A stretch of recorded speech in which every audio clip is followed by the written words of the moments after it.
Достар, мен сендерге кішкене бір страх критики туралы айтып кеткім келіп тұр.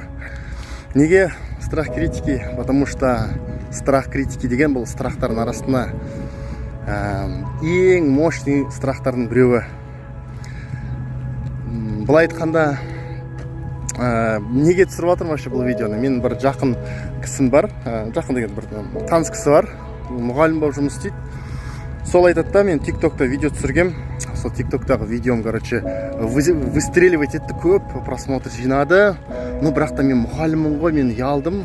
Сол ұялғасын алдында жаңағы қанша миллион просмотр ма, сонда жинапты, қанша репост. Тикток өсіп атқан ғой, сосын алды да жаңағы бүкіл роликтерін удалить етіп жүріпті, тиктогымен қосты. Жаңағы соны ойланып қарадым, неге деп. Соны енді менде знаниялар бар ғой. Жаңағы қазір кітаптар оқып жүрмін, жаңағы психология жайлы, Хилл, Наполеон, солардың.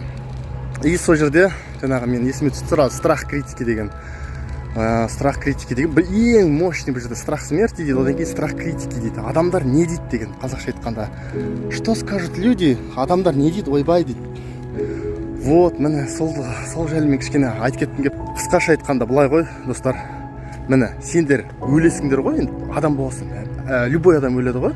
Міне, сендер өлгенде, сол өлген күні бұл әлемде ничего не поменяется. То есть, былай айтқанда, люди как жили, так и будут жить. То есть, это будет обычным днем для всех людей, за исключением ваших родственников. То есть, туыстарың, жақындарыңнан басқа.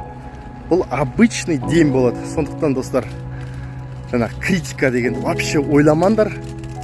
Сендердің мынау решенияларыңа критика деген страх критики вообще влиять етпеу керек. Сендер бір важный, неважный, любой решение қабылдағанда өздерінің холодный голова дейді ғой.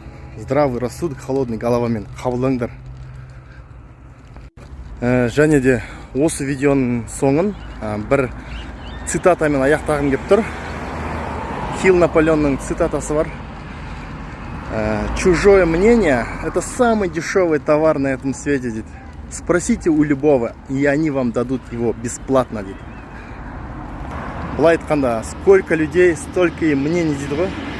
Және де осы адамдардың артынан сөйлеп, өсек қылдыратын адамдарға бір-екі ауыз сөз айтып кеткім келіп тұр. Ол бір-екі ауыз сөз, ол Шәкәрім Құдайбергеннің сөзі. Біреудің мінін көргенше, жамандығын тергенше, өз ойыңды мазалап, өз бойыңды тазалап, өзіңмен алыс өлгенше.